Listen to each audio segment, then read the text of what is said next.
Common কিছু problem হচ্ছে makeup long lasting না হওয়া, ক্রিজ করা, কালো হয়ে যাওয়া বা মেকআপ উঠে চলে আসা। এই প্রত্যেকটা প্রবলেমে কিন্তু মেকআপ প্রপারলি সেট না করার কারণে হয়ে থাকে। তাই কিভাবে মেকআপ সেট করে এই প্রবলেমগুলো প্রিভেন্ট করতে পারবেন সেটাই দেখাবো আজকের এপিসোডে।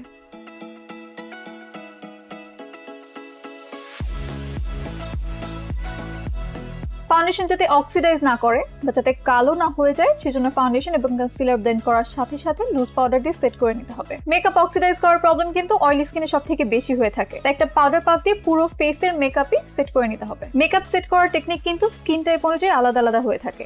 যেমন আপনার যদি অয়েলি স্কিন হয়ে থাকে তাহলে পুরো ফেসের মেকআপই সেটিং পাউডার দিয়ে সেট করে নিতে হবে।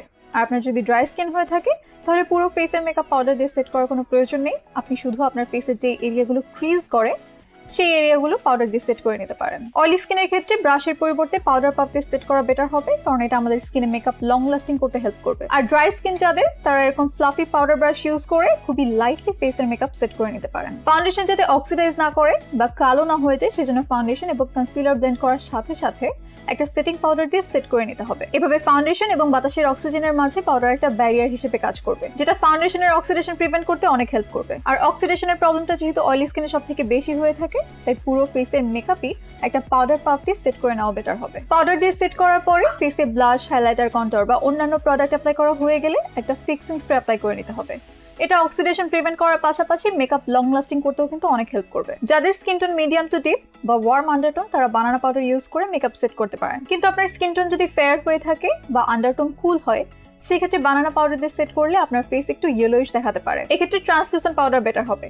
আর ট্রান্সলুসেন্ট পাউডার কিন্তু সব স্কিন টোন এবং সব স্কিন টাইপে অ্যাপ্লাই করা যাবে। আমার স্কিন টোন যেহেতু মিডিয়াম এবং আন্ডারটোন ওয়ার্ম, আমি চাইলে কিন্তু বানানা লুজ পাউডার এবং ট্রান্সলুসেন্ট লুজ পাউডারের যে কোনোটা ইউজ করেই মেকআপ সেট করতে পারি। আজকে আমি দুটো ইউজ করব। আমার ফেসের এক পাশে ট্রান্সলুসেন্ট লুজ পাউডার এবং আরেক পাশে বানানা লুজ পাউডার দিয়ে সেট করব। প্রথমে আমি ট্রান্সলুসেন্ট লুজ পাউডারটা ইউজ করছি। আমার ফেসে খুবই লাইট ওয়েট একটা ফাউন্ডেশন এবং কনসিলার অলরেডি অ্যাপ্লাই করা আছে। পাউডার দিয়ে সেট করার আগে আমি একটা বিউটি ব্লেন্ডার দিয়ে আমার আন্ডার আইস ভালোভাবে প্রেস করে নিচ্ছি, যাতে করে কোনো ক্রিজিং না থাকে।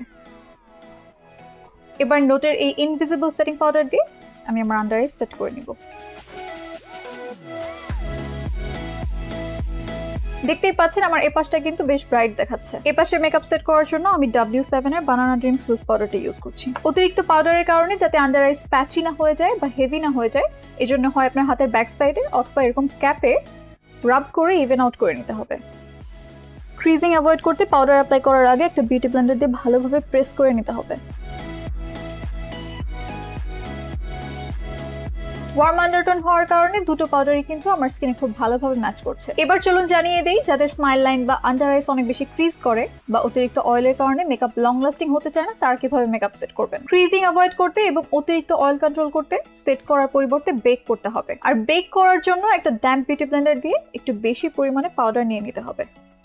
এরপর ফেসের যে এরিয়া ক্রিজ করে সেখানে এটা অ্যাপ্লাই করতে হবে, যেমন স্মাইল লাইন বা আন্ডার আইস। এভাবে অ্যাপ্লাই করে 5 থেকে 6 মিনিট পর্যন্ত ওয়েট করতে হবে এবং তারপর একটা ফ্লাফি পাউডার ব্রাশ দিয়ে পাউডারটা ডাস্ট অফ করে ফেলতে হবে। কিন্তু বেক করার ক্ষেত্রে কখনোই এক শেডের বেশি লাইটার কনসিলার ইউজ করা যাবে না, নাহলে আপনার স্কিন টোনের সাথে আন্ডার আইস ম্যাচ করবে না, যেটা দেখতে খুবই আনন্যাচারাল এবং কন্ট্রাস্টিং লাগবে। এরপর ব্লাশ, হাইলাইটার বা অন্যান্য প্রোডাক্ট অ্যাপ্লাই করে নিতে হবে। বেস মেকআপ কমপ্লিট হয়ে গেলে স্কিন টাইপ অনুযায়ী একটা সুইটেবল ফিক্সিং স্প্রে ইউজ করে নিতে হবে। অনেকেই মনে করেন সেটিং স্প্রে আপনার মেকআপকে লং লাস্টিং করতে হেল্প করবে, কিন্তু সেটিং স্প্রে কিন্তু আমাদের মেকআপকে মেল্ট করে একটা স্কিন লাইক ফিনিশ পেতে হেল্প করে।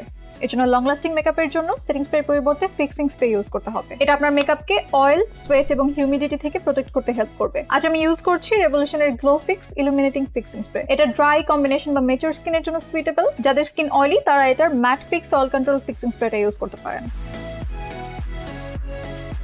সো ভিউয়ার্স, মেকআপ পারফেক্টলি কিভাবে সেট করবেন তা নিয়ে এই ছিল আমার আজকের এপিসোড। পরবর্তী এপিসোডে দেখাবো আপনার স্কিন টাইপ এবং স্কিন টোন অনুযায়ী পারফেক্ট হাইলাইটার, ব্লাশ বা কন্ট্যুর কিভাবে সিলেক্ট করবেন। দেখা হবে পরবর্তী এপিসোডে। ততক্ষণ পর্যন্ত ভালো থাকুন, সুস্থ থাকুন এবং চয়েস লেগেসির সাথেই থাকুন।